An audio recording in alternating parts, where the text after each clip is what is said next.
4.6. A criminologist who is a forensic practitioner shall maintain a commitment to scientific principles and truth. Like for example, sila Mamanggi, diba, question document examiner, sila sa Rodmar, fingerprint examiner. Kailangan nilang i-maintain yung commitment to scientific principles and truth. 4.7. Criminologist who is in the field of industrial security and safety shall adhere to the maintenance, vigilance, and ensuring protection of life and property. Yung ating mga security officer, security guard na involved sa industrial security and safety work. Rule number 5. Saan siya makikita? Sa canon? Canon 3. Canon 3. Sabi dito, criminologists must protect and preserve the dignity of the criminology profession. A criminologist shall uphold the professional attitude, treating all individuals with respect and integrity. Hindi porket in service ka na, pwede mong malitin yung kapwa mo registered criminologist. No, baka hindi ka pa nakakapasok sa serbisyo. Walang ganun. Dapat, maintain mo pa rin yung harmony, good relationship nyo. So, respeto mo kung hindi pa siya nag-a-apply, respeto mo kung nakapasok na siya sa unang try o hindi. Kumbaga, kanya-kanyang ano lang mo kasi yan kanya-kanyang panahon. Palay mo, hindi pa siya nakapasok. Next year, makapasok na siya. Ganun. Next. Criminology shall demonstrate a strong commitment to the profession by actively participating and contributing in various related program and activities of PRC, the board, and the IPO. Sabi dito, commitment. Dapat, meron kasing mga nilalabas na training programs ang PRC, ang PCAP, ang IPO, na pwede kang mag-join as, ano din yun pwedeng pang CPD din, Continuous Professional Development. May units din na na-earn doon. And next, criminologists shall maintain independence from any pressures or influence that could compromise the profession. So then, bawal din mabahidan ng anumang anomalya, anumang katiwalian. Rule 6, attitude towards fellow criminologists. Saan ito makikita? Sa Canon 4. Sa Canon 4. Yes. Sabi dito, criminologists must act with courtesy, fairness, and candor towards professional colleagues. Sabi pag candor, honest, sincere. Yun yung ibig sabihin ng candor. Yung may ibon na candor, diba? Familiar kayo doon? Sa ibon na candor? Question na lang mamaya. Rule 6.1.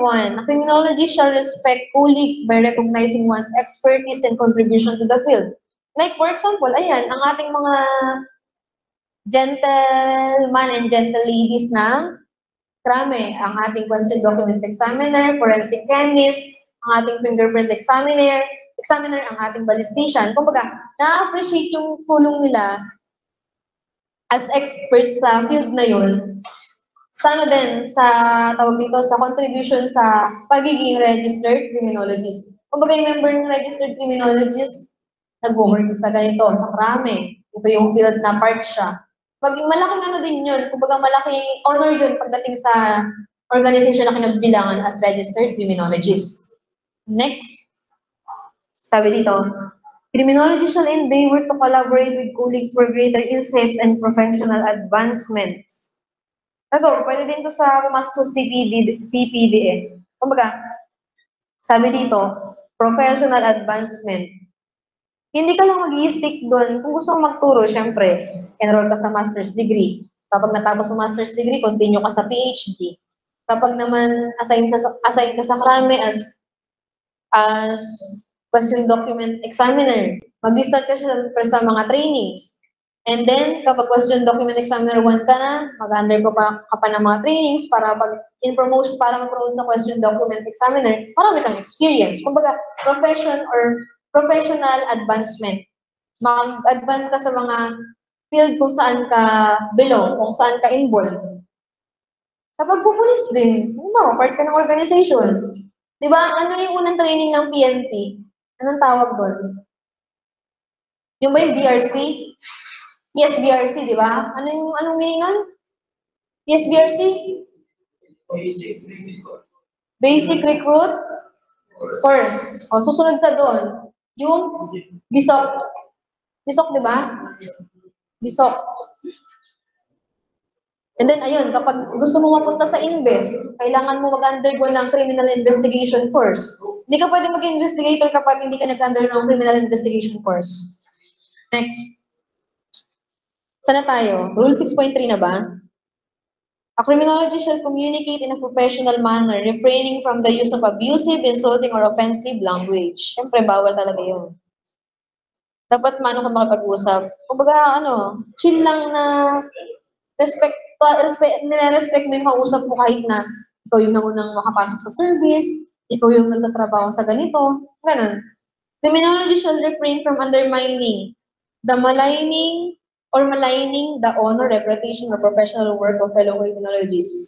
Dapat, halimbawa, tawag dito, ikaw, police officer ka, tapos ang kapwa mo registered criminologist, security officer. Hindi mo pwedeng maliitin yung pagiging security officer niya. Ate, mas malaking sinasahod niya sa'yo.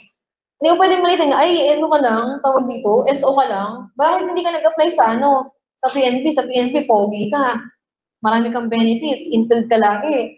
Hindi mo kailangan sabihin yung mga ganong bagay dahil lang nasa field ka ng criminology. Kahit nasa field siya ng industrial security work, ano naman yung trabaho niya eh. Kumbaga, marangal naman yung trabaho niya.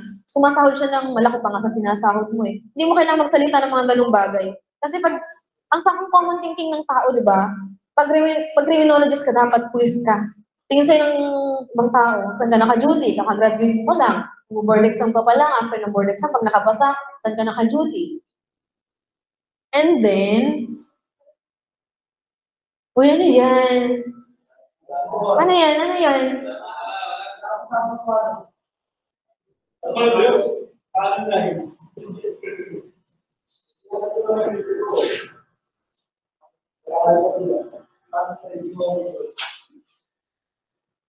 Hindi mo ba sa board exam?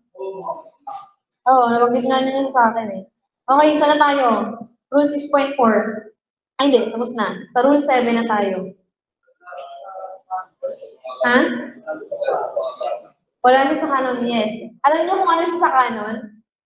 CPD, Continuous Professional Development. Nasa canon 11.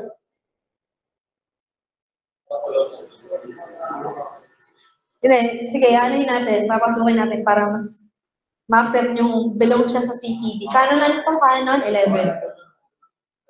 Anong title ng canon 11? Continuous Professional Development. Ito kasi lifelong learning. Yun din yun eh. Sabi dito, criminology shall commit to a lifelong learning. Ibig sabihin, dapat hindi natitigil sa pagiging registered criminologist yung pagiging eager mo na matuto. Yung pagiging eager mo na magkaroon ng progress, magkaroon ng advancement, magkaroon ng more experience. Sabi dito, criminology shall commit to the lifelong learning. 7.1. Criminology shall keep abreast with current trends and development in the profession through continuing professional development. Halimbawa, ang pag-enroll sa master's degree is example ng lifelong learning, wherein makakagain ka ng certain units na pwede mong magamit kapag nag-expire ng lisensya mo. Ang expiration ng license ng criminologist is 3 years lang. Mag-expire dun sa birthday mo. Sa akin kasi sa lisensya ko, ang nakalagay ay, nakuha ko siya April, ang expiration niya sa 2027 pa, mismong birthday ko. Next, sabi dito, yung mag-enroll ka sa Master Science in Criminal Justice with specialization in Criminology program. Yun yung mga example ng lifelong learning sa 7.1. Proceed tayo sa 7.2 sa likod. Criminology shall engage in reskilling and upskilling competence.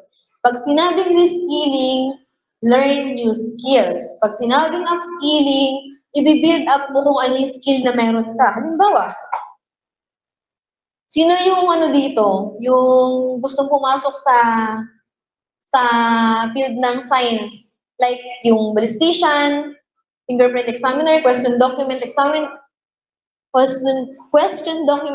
Yung gusto ma-assign sa karami ba? Sino? Anong ano mo? Ikaw muna, Charles. Anong gusto mong specialization? Walang examination ng bote ng alak dun, ha? Ha? Fingerprint. Oh, fingerprint examiner. Madrid, ikaw. Ano yung specialization mo? Kung sakaling magpapasok ka sa krame, magiging part ka na ng krame. Sa forensic group, ha? Sa forensic group.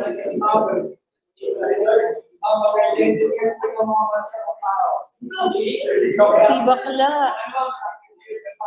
Saan? Sorry kami ngayon.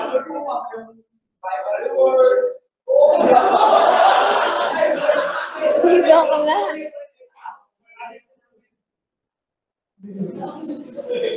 Ano nga? Anong specialization? Kung si Charles na fingerprint examiner. Ikaw? Sa? Ballistician. Sino yung Tomas Santos? Sa'yo, ikaw? Ha? QD? Ha? Si may mamambi. Matututo tong mag-ano ng mga cheque. Yung mag-ukit sa cheque, papalitan yung ano. Business-minded ka kasi, ano. Ayun. Halimbawa, si Charles, may skill siya sa pag-fingerprint. Ang tawag doon, makinig kayo. Ang tawag doon ay reskilling, upskilling. Upskilling kasi meron na siyang skills eh. Kumbaga, i-improve na lang kung paano mag-fingerprint na maayos, kung ano yung mas tamang way, mga ganon. And then, halimbawa, si Madrid, wala pa talaga siyang knowledge sa pag-examine ng mga, baril, yung pagiging ballistician. Ang gagawin niya, kailangan niyang mag-reskill, which is kailangan niya matuto ng new skills. Nagets nyo? Rule 7.3. Criminology shall acknowledge si Santos pa pala. O, halimbawa, ikaw ba, Santos, marunong ka na ba mameke? Marunong ka mameke? Ay, hindi naman, mali pala. Marunong ka mag-examine pala. Mali tanong ko, sorry naman. Mag-examine. Relax.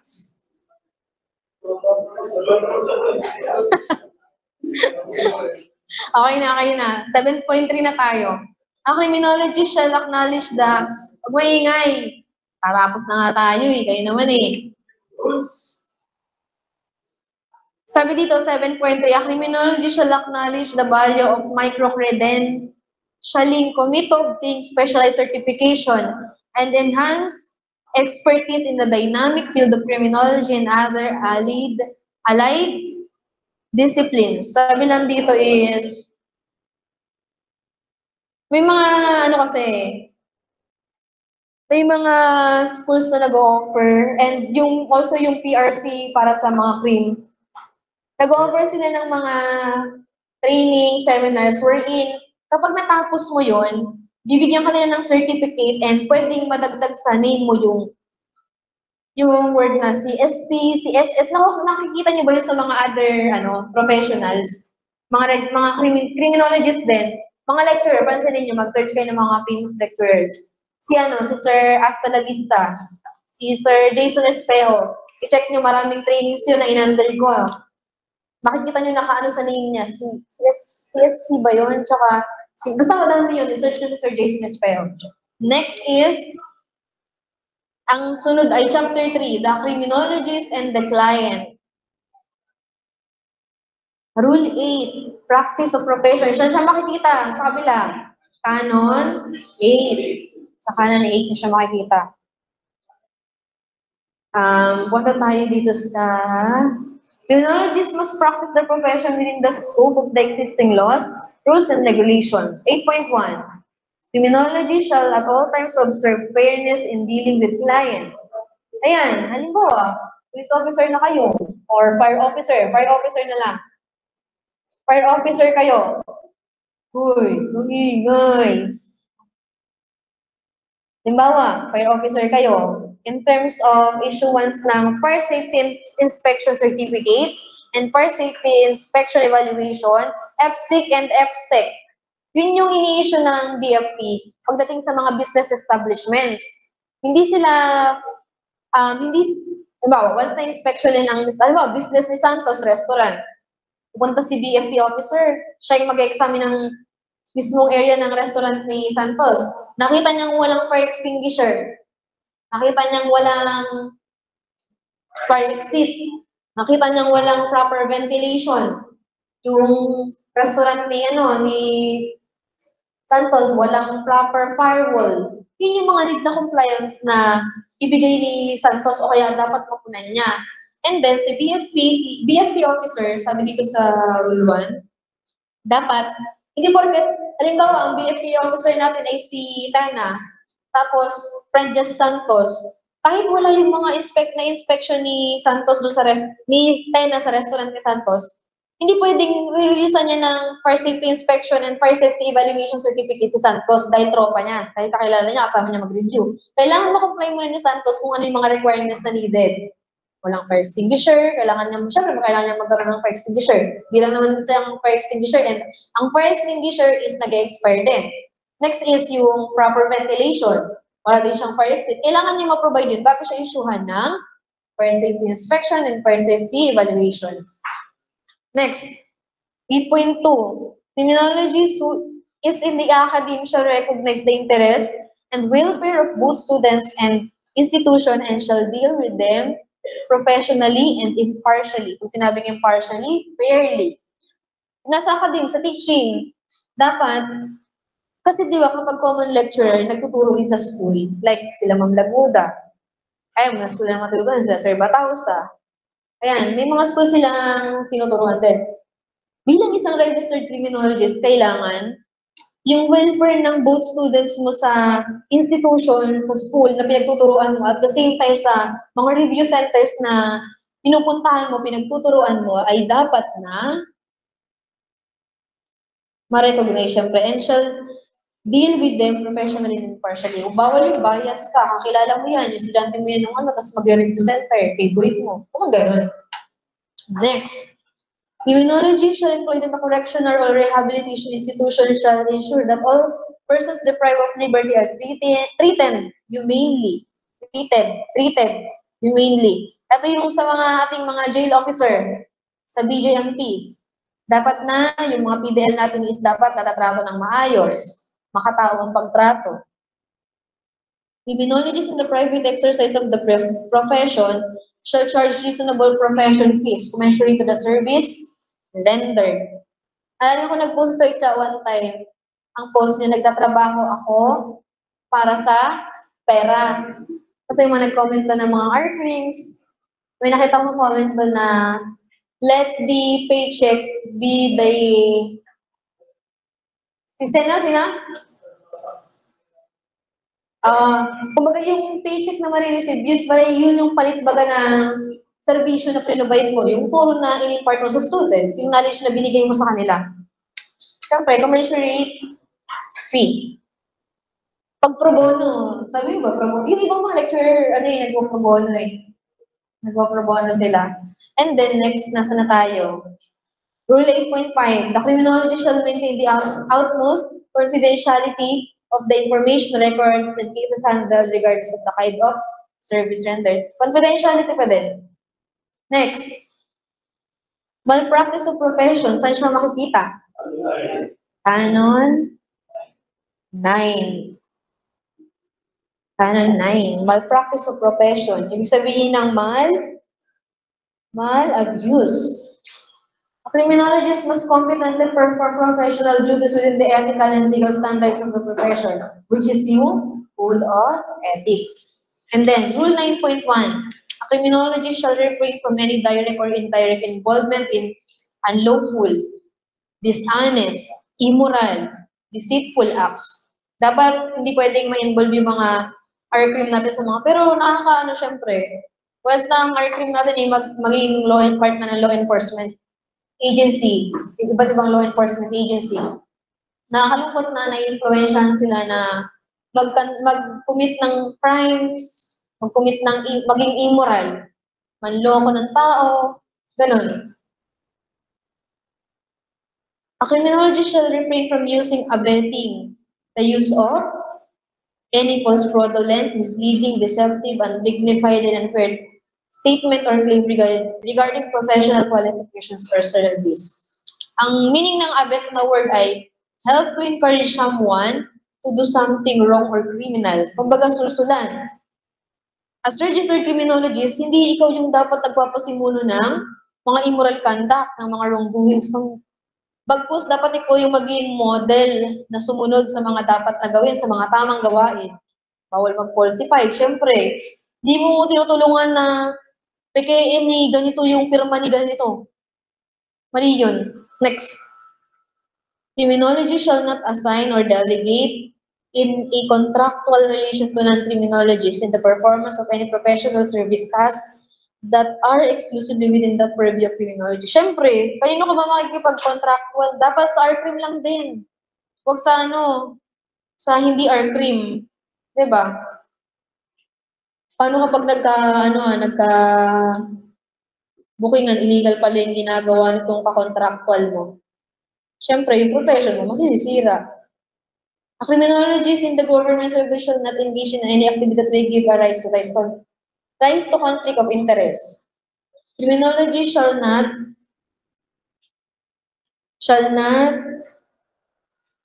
assign or delegate in, hindi, tapos na to eh.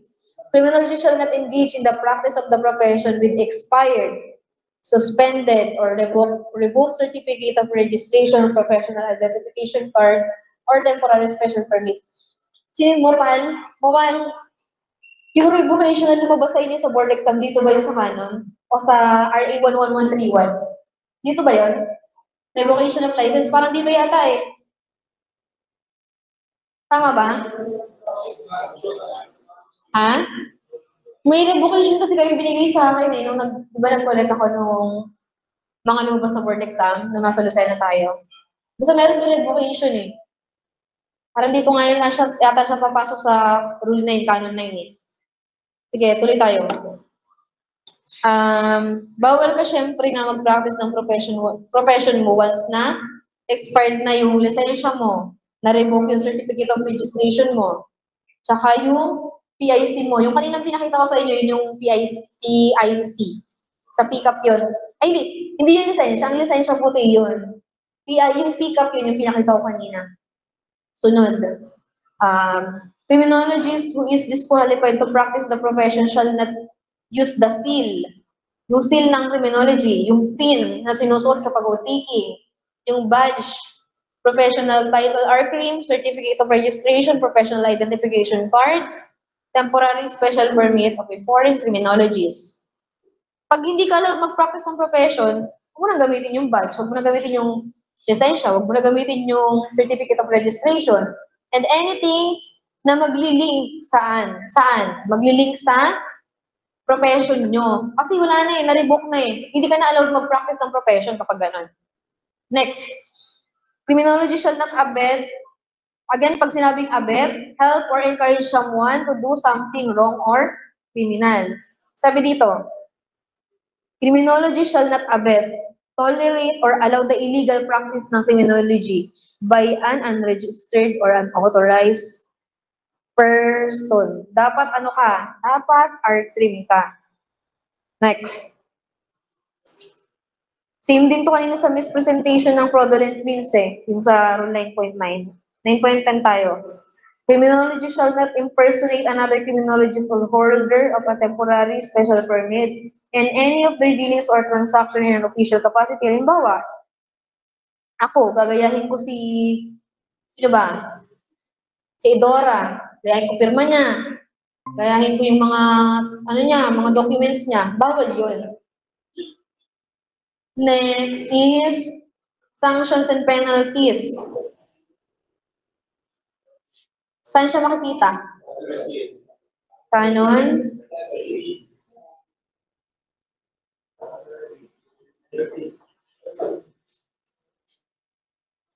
Canon 9. Ano bang Canon 10 dito? Hindi. Canon 13. Lumabas ba ito sa board exam nyo? Pau? Ito yung grave, less grave. Hindi. Sanctions and penalties, makikita niyo sa Canon 13. Ang sabi dito, violations of any provisions of Rule 9. Ano ba yung Rule 9? Malpractice of profession. Shall be treated as grave offense. O, pag binayolate daw yung Rule 9 and Canon 9, consider siya as grave offense. At ang punishment sa kanya ay revocation ng lisensya. And next is, violation naman ng ibang code, considered siya as less grave offense. At ang punishment sa kanya ay reprimand or suspension ng lisensya. Pag reprimand, ibig sabihin, pagsabihan. The penalties for the commission of other acts practices in violation of this code shall be punished in accordance with the revised penal code.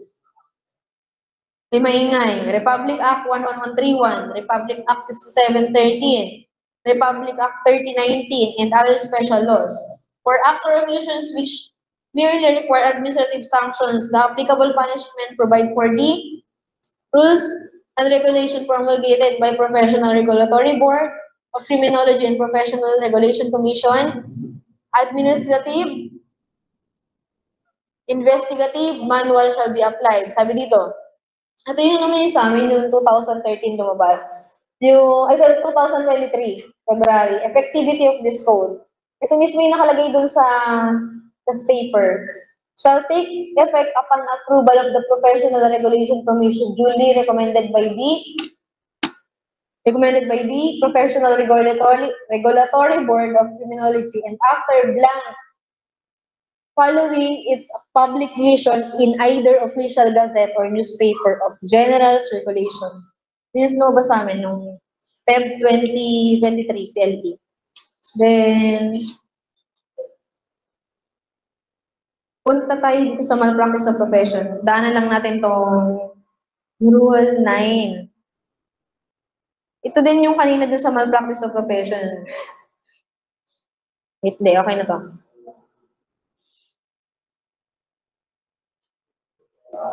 Ito, punta kayo dito sa may Canon 11. Canon 11. Punta kayo dun sa Canon 11.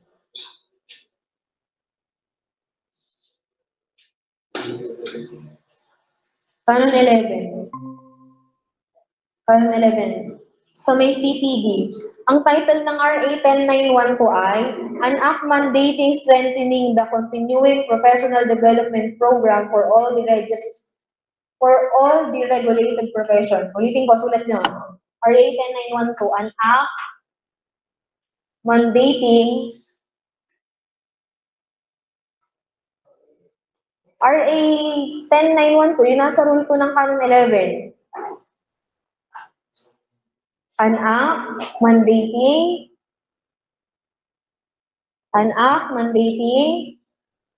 strengthening,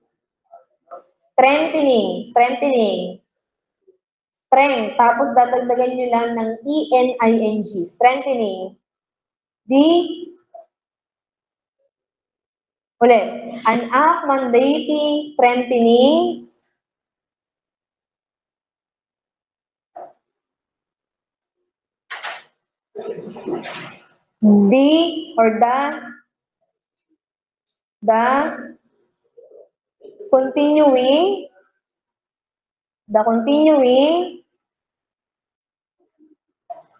the continuing professional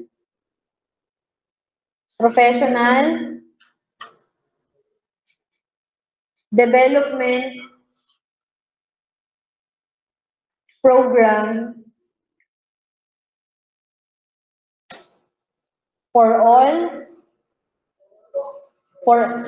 professional development program for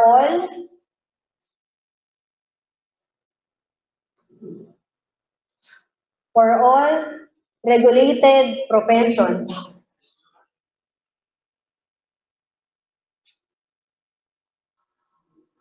Basahin ko ulit ha. RA 10912 on CPD, an act mandating strengthening the continuing professional development program for all regulated profession. Next, dito tayo sa decorum. Ito yung sinasabi nila kanina eh. Sa rule, ay canon 10. Canon 10 decorum. Ito yung walang kaparehas dito sa my rule, di ba? As role models, registered criminologists shall encourage their client students and anybody not to do any act which would vex. Pag sinabing vex, make someone feel annoyed, frustrated, worried, cause distress, humiliate, blacken the reputation and honor of any professional, shall not cause, do any act of meddling, prying, intriguing anyone's private and professional life. Pag sinabing decorum, hindi ito yung sa sinasabing ng pananamit, ha? Pag sinabing decorum, ito yung proper na dapat gawin. Ito yung tamang gawin. Decorum. Dapat mong i-possess. Dapat minamanifest mo. Rule 2. Registered criminologists shall strive to actively involve themselves in the professional and civic affairs of criminology association and other activities sanctioned by it, PCAP, especially those that would enhance their profession. Hindi, parang CPD din to. Pero dito naman, sabi, Mopal, tama ba? Ito ba yung sinabi mo? Yung ginuhitan mo nung lumabas sa decorum? Ito yun ginuhitan ni Mopal. Rule 2. Registered criminologists shall strive to actively involve themselves in the profession of civic affairs in the criminology, association, and other activities sanctioned by it, open, PCAP, Incorporated, close parenthesis, especially those that would enhance their profession. Kung ano yung mas makakatulong para yung profession nila, yung skill na meron sila is mas ma-improve. Rule 3. Registered criminologists shall endeavor and give utmost respect to one's or other religious belief and spiritual preference. They shall not do any act and even say anything that would hurt or degrade their stance on spiritual matters. Ayun, ano ba di ba natin nadaanan? CPD, okay na. Sanctions and penalties. Alin pa? Canon? Canon 12? Canon 12. Tsaka 7. So, tayo dito sa Canon 7 muna. Limitation of authority. Pag sinabi limitation of authority as registered criminologist, uphold mo yung law, promote, enforce, and observe syempre yung due process. Ito naman yung pinaka-requirement dito eh. Yun din, nandito din yung respect human rights. I-obey mo yung laws, yung mga orders. Saka yung mga process, kung judicial man yan or quasi-judicial process. Kapag quasi-judicial process, anong ibig sabihin? Anong example nun? Saan? Sa ating barangay. Quasi-judicial bodies yun, di ba? Tama ba? O mali? Attorney? Hindi. Sige. DNR. DNR. Other than this government income, ay isa rin silang proseso na sa korte pero hindi talaga ito na court. Hindi siya nagre-record din ng counsel. Nagre-record din. Ayun, meron siya sa Oh. Narinig nyo yung sinabi ni Alejo? Sige, okay lang. Maganda nga yun eh, na yung napapansin nyo na pag may ano yung lecturer nyo, na itatama nyo. And thank you for that. And sunod tayo. Rule 2. Kasi syempre hindi naman tayo pwedeng accept na kayo ng accept na sinasabi, di ba? Lalo na antok na kayo. Rule 2. Registered criminologists shall respect the democratic principles, liberties, and another sexual orientation, religious belief, political affiliation, including the time-honored rights of women and their children. Ito, respeto sa kabila ng kaibahan. Yung mga sinasabing handicap, ito yung may mga kapansanan. Next is, in the performance of their professional duties and obligations, our crew shall be aware of their limitations. In the field of criminology, recognize the system of government that gives no one or group absolute power, and they must the number of the defender of the system, and such they must never pervert its character. Ayun din, kagaya din sa mga ibang rule na nabanggit, kailangan yung duty mo and obligation ma-perform mo. Dapat, alam mo kung ano yung mga limitasyon mo bilang isang R-Crim. Hindi porket R-Crim ka, pwede kang mga ng ibang tao. Tapos, kung baga, isipin mo yung hindi mababastos yung profession mo. Kasi, ikaw R-Crim ka, hindi lang naman ikaw yung nag-iisang R-Crim sa mundo, marami kayo. What if pabahira ng anomaly, ng negative image ang pagiging R-Crim? Eh, syempre, damay ng ibang R-Crim. Meron nga na issue niya sa Facebook yung mga criminology daw. Basta, yun. Tapos, yun. Rule 4, in the performance of their duties, R-Crim shall be just, ito na naman pa kayo, impartial, fair, and reasonable on professional dealings with clients, in particular, and the public in general. Yun, pagiging fair pa din. Ilang beses na ba natin nadaanan itong impartially, na yung buong lecture, ang daming beses na. And yung Canon 12, no, sabi nyo? Canon 12? Canon 12. Ayan, Law Enforcement Code of Ethics and Other Codes. Sabi dito, registered criminologists who are in law enforcement service universally accepted code of ethics for law enforcement shall be applicable to them, and it is true even if they are already out of the government service. Ayun, halimbawa ito, R-Crim ka, practice ka ng profession ng code of ethics. Kapag involved ka na sa law enforcement agency, as fire officer, jail officer, police officer, syempre, ipapractice mo din kung ano yung code of ethics na meron sila. Rule 2, Code of Good Governance for the Professions in the Philippines, which was initiated and adopted by the Professional Regulation. Commission, PRC, shall also be strictly observed by registered criminologists. Rule 3, the letter and spirit of the oath of professional as well as the panunumpa sa kapisanan ng PICAP. Yun yung pinakita ko sa inyo kanina, yung nasa may, dito, pag R-Crim ka na sa mismong oath-taking, which were both subscribed to by the members during oath-taking ceremony shall also be strictly observed and adhered to by everyone, believe and follow practices. Kapag nanumpa ka, syempre, hindi ka pa naman nanumpa yung service as police officer, fire officer, jail officer. Nanumpa ka bilang isang registered criminologist. I-uphold mo yung batas na ini-impose nila na yung code of ethics na in-impose nila, isusundin mo, and pangangalagaan mo yung pagiging registered criminologist. Alin pa? Ginadaanan. 14. Observance of due process. Ito naman, Canon 14. Observance of due process. Sabi dito, for purpose of imposing discipline on its members, committee of discipline shall be organized. Its head shall be the sitting chairperson of the PRC. PRB pala, PRB. Chairperson, PRB. Yung president ng PICAP. Sino ba yung president ng PICAP? Anyone na nakakilala? Jerry Canyo, yes. Jerry Canyo ang president ng PICAP.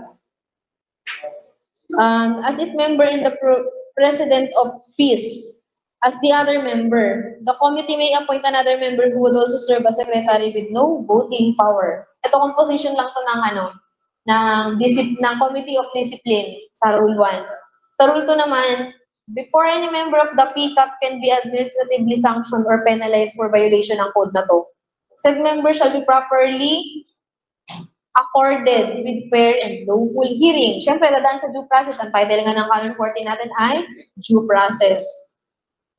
Rule 3, the investigation shall be fact-finding and summary in nature, and the rules of procedure in administrative investigations by the civil service laws shall be applicable in supplementary character to those that may be promulgated and adopted by the PICAP.